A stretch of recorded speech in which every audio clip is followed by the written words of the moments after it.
आदरणीय बुजुर्गों, भाइयों, बहनों, नौजवान साथियों और प्यारे बच्चों, आज राष्ट्र अपनी आज़ादी का अमृत महोत्सव हर्षोल्लास से मना रहा है। इस पावन दिवस पर मैं आप सबको बहुत बहुत बधाई देता हूँ। 74 साल पहले आज ही के दिन हर भारतवासी ने आज़ादी की खुली हवा में सांस ली थी, इसलिए यह हमारे लिए बड़े गर्व और गौरव का दिन है। इस अवसर पर मैं आज़ादी के लिए बलिदान देने वाले सब ज्ञात अज्ञात अमर शहीदों को श्रद्धांजलि अर्पित करता हूँ। राष्ट्र कवि रामधारी सिंह दिनकर ने उनकी स्तुति में कहा है, जला अस्थियां बारी बारी, चिटकाई जिनमें चिंगारी, जो चढ़ गए पुण्य वेदी पर, लिए बिना गर्दन का मोल, कलम आज उनकी जय बोल। आज हम उन राष्ट्र निर्माताओं, सीमा प्रहरी सैनिकों, वैज्ञानिकों, अन्नदाता किसानों, मेहनतकश कामगारों के प्रति भी गहन कृतज्ञता व्यक्त करते हैं, जिन्होंने अपनी प्रतिभा, साहस और मेहनत के बल पर भारत को दुनिया की बड़ी शक्ति के रूप में खड़ा कर दिया है। मैं पिछले सप्ताह ही टोक्यो में संपन्न ओलंपिक खेलों में देश का गौरव बढ़ाने वाले खिलाड़ियों का भी अभिनंदन करता हूं। हमें गर्व है कि इन खेलों में हरियाणा के 30 खिलाड़ियों ने देश का प्रतिनिधित्व किया और देश को मिले 7 में से 3 पदक जीते हैं।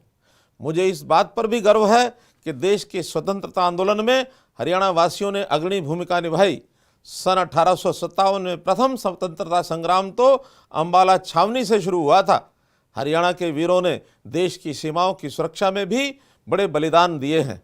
आज देश का सेना में हर 10वां सैनिक हरियाणा से है। हमारे सैनिकों ने 1962, 1965 व 1971 के विदेशी आक्रमणों और ऑपरेशन कारगिल युद्ध के दौरान वीरता की नई मिसाल पेश की है। प्रिय प्रदेशवासियों, आज़ादी का ये दिन कई मायनों में अहम है और सबसे अहम इसलिए है कि आने वाला साल आज़ादी का 75वां साल है।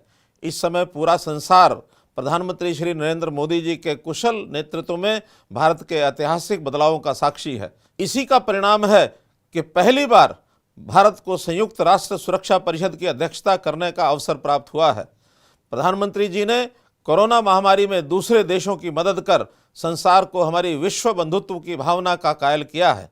आबादी की दृष्टि से दुनिया के दूसरे सबसे बड़े देश में मुफ्त वैक्सीन लगाने का साहसिक निर्णय लिया है। हाल ही में राज्यों को ओबीसी जातियों की अपनी सूची बनाने का अधिकार दिया गया। नई राष्ट्रीय शिक्षा नीति आई, जिससे 21वीं सदी का आत्मनिर्भर भारत बनाने का मार्ग प्रशस्त हुआ। अयोध्या में मर्यादा पुरुषोत्तम भगवान श्री राम जी का पावन मंदिर बन रहा है। इसके अलावा जम्मू कश्मीर से धारा 370 व 35A हटाना, सर्जिकल व एयर स्ट्राइक, नागरिकता संशोधन कानून, 3 तलाक की कुप्रथा से मुक्ति, स्वच्छ भारत अभियान, बेटी बचाओ बेटी पढ़ाओ अभियान आदि अनेक युग परिवर्तनकारी कदम उठाए गए हैं। भाई और बहनों, इस समय हरियाणा प्रदेश में भी तेजी से बदलाव और विकास हो रहा है। व्यवस्था परिवर्तन और सुशासन के जरिए हम लोगों में ये विश्वास पैदा करने में सफल हुए हैं कि सरकार उनकी है और वे भी सरकार में हैं। हमने वर्ष 2020 को सुशासन संकल्प वर्ष के रूप में मनाया। इस वर्ष को सुशासन परिणाम वर्ष के रूप में मनाया जा रहा है। सुशासन से सेवा और भ्रष्टाचार पर रोक के लिए ई गवर्नेंस के से गुड गवर्नेंस का जो अभियान हमने चलाया था, वह आज परिवार पहचान पत्र तक पहुंच गया है। इस एक ही दस्तावेज के माध्यम से सब सरकारी सेवाओं और योजनाओं का लाभ घर द्वार पर ही मिलेगा। लोगों को कार्यालयों के चक्कर नहीं काटने पड़ेंगे। किसी भी संकट के समय हर नागरिक की समय पर मदद के लिए डायल 112 सेवा शुरू की है। हमने प्रदेश की विकास गति को तेजी प्रदान की है, जिसकी नीति आयोग ने भी सराहना की है। आयोग की रिपोर्ट के अनुसार सतत विकास लक्ष्यों में सबसे तेज तरक्की के मामले में हरियाणा देश में पहले स्थान पर है। प्रिय प्रदेशवासियों, किसानों की समृद्धि के बिना प्रदेश में खुशहाली नहीं आ सकती। इसलिए हम किसानों को प्रोत्साहित करने के लिए विभिन्न नगद लाभ भी प्रदान कर रहे हैं। हाल ही में हमने कृषि भूमि के आदान प्रदान में किसानों को राहत देते हुए स्टाम्प शुल्क में छूट दी है। अतः प्रति डीड केवल 5,000 रुपये का शुल्क ही लिया जाएगा। पहले इस पर 7% रजिस्ट्रेशन शुल्क लगता था। प्रदेश में किसान उत्पादक संगठनों FPO के जरिए किसानों की अपनी पैदावार सरलता से बेचने में मदद प्रदान की जा रही है। हरियाणा देश का पहला राज्य है जहां सर्वाधिक 11 फसलों के दाने दाने की न्यूनतम समर्थन मूल्य पर खरीद की जाती है। हमने फसल की सरलता से बिक्री के अलावा किसान को सब्सिडी, खाद, बीज व ऋण देने के लिए मेरी फसल मेरा ब्यौरा पोर्टल शुरू किया है। भूमि की उत्पादकता बढ़ाने के लिए शिक्षण संस्थानों में भी मृदा परीक्षण प्रयोगशालाएं खोली जा रही हैं। अब विद्यार्थी अर्न व्हाइल यू लर्न कार्यक्रम के तहत मृदा परीक्षण के लिए एक निश्चित शुल्क ले सकेंगे और पढ़ाई के दौरान कमाई भी करेंगे। प्रदेश में हमने 40 नई प्रयोगशालाएं खोली हैं। अब इनकी संख्या बढ़कर 74 हो गई है। आधुनिक ढंग से फलों, फूलों और सब्जियों की खेती के लिए सरकार हर संभव सहायता उपलब्ध करवा रही है, जिसमें फसलों के नुकसान की भरपाई के लिए मुख्यमंत्री बागवानी बीमा योजना और बाजार में फसल के कम दाम होने पर उनकी भरपाई के लिए भावांतर भरपाई योजना शामिल है। हमने कम पानी में उगने वाली फसलों को बढ़ावा देने के लिए मेरा पानी मेरी विरासत योजना चलाई है। इसमें 7,000 रुपया प्रति एकड़ प्रोत्साहन राशि दी जाती है। इसमें एग्रो फॉरेस्ट्री को भी जोड़ा गया है। कम पानी में अधिकतम सिंचाई को भी बढ़ावा दिया गया है। इसके लिए सूक्ष्म सिंचाई योजना, फव्वारा संयंत्र प्रणाली, भूमिगत पाइपलाइन स्कीम, टपका सिंचाई योजना आदि चलाई जा रही हैं। नहरी पानी की लीकेज को रोकने के लिए प्रदेश में कच्चे रजवाहों को पक्का किया जा रहा है और 20 साल से अधिक पुराने रजवाहों को भी दोबारा पक्का किया जाएगा। इसी प्रकार खेतों में आवाजाही को सुगम करने के लिए 5 क्रम के सभी रास्तों को पक्का किया जा रहा है। भाइयों बहनों, शिक्षा समाज और देश का भविष्य तय करती है। इसलिए हमने कौशल व संस्कार से युक्त रोजगार परक शिक्षा प्रदान करने के लिए नई राष्ट्रीय शिक्षा नीति को प्रदेश में वर्ष 2025 तक पूर्णतः लागू करने का बीड़ा उठाया है। इस नीति के अनुरूप प्री नर्सरी से ही शिक्षा देने के लिए प्रदेश में 4,000 प्लेवे स्कूल और 500 नए मॉडल क्रच खोले जा रहे हैं। प्रदेश में ऐसे शिक्षण संस्थान तैयार किए जा रहे हैं जिनमें केजी से पीजी कक्षा तक की शिक्षा एक ही छत के नीचे मिलेगी। प्राइवेट स्कूलों की तर्ज पर सुविधाएं देने के लिए 113 नए संस्कृति मॉडल स्कूल खोले गए हैं। हम जानते हैं कि प्रधानमंत्री श्री नरेंद्र मोदी जी ने आत्मनिर्भर भारत का जो नारा दिया है वह कौशल के जरिए ही साकार हो सकता है।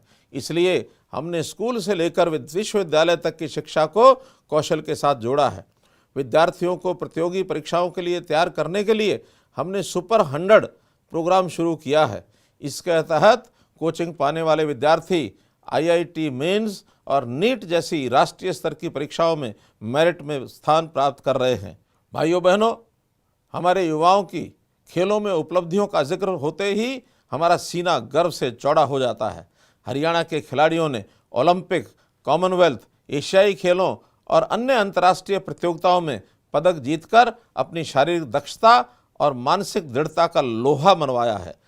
टोक्यो ओलंपिक में नीरज चोपड़ा ने स्वर्ण पदक, पहलवान रवि दहिया ने रजत और बजरंग पूनिया ने कांस्य पदक जीतकर देश व प्रदेश का नाम रोशन किया है।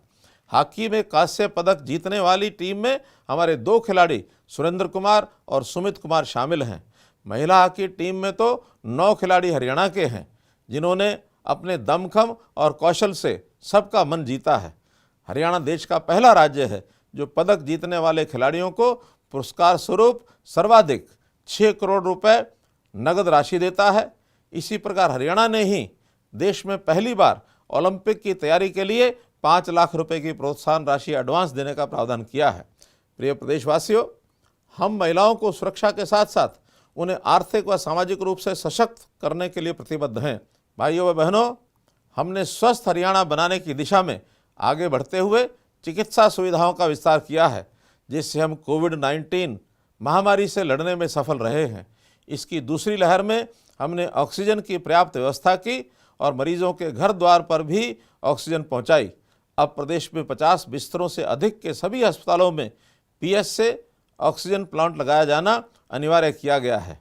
इस महामारी की तीसरी लहर की आशंका को देखते हुए हमने इससे निपटने के सभी प्रबंध किए हैं। भाइयों बहनों, बिजली विकास का आधार बन चुकी है, इसलिए हम सभी श्रेणियों के उपभोक्ताओं को पर्याप्त बिजली उपलब्ध करवा रहे हैं।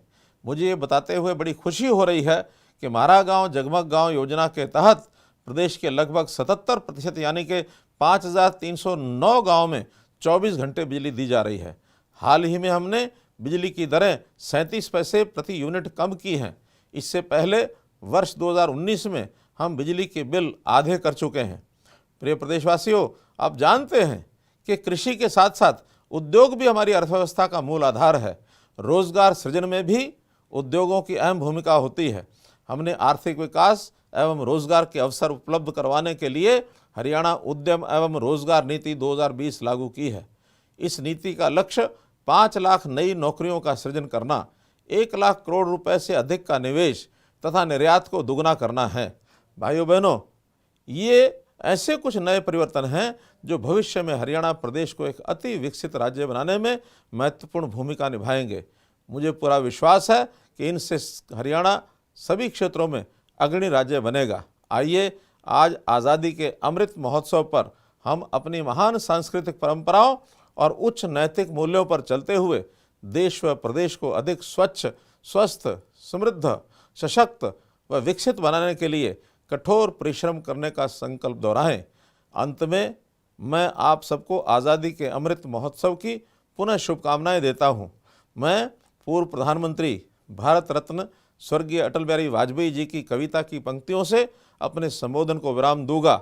ये कविता चुनौतियों से निपटने व प्रगति के पथ पर आगे बढ़ने के लिए प्रेरित करती है।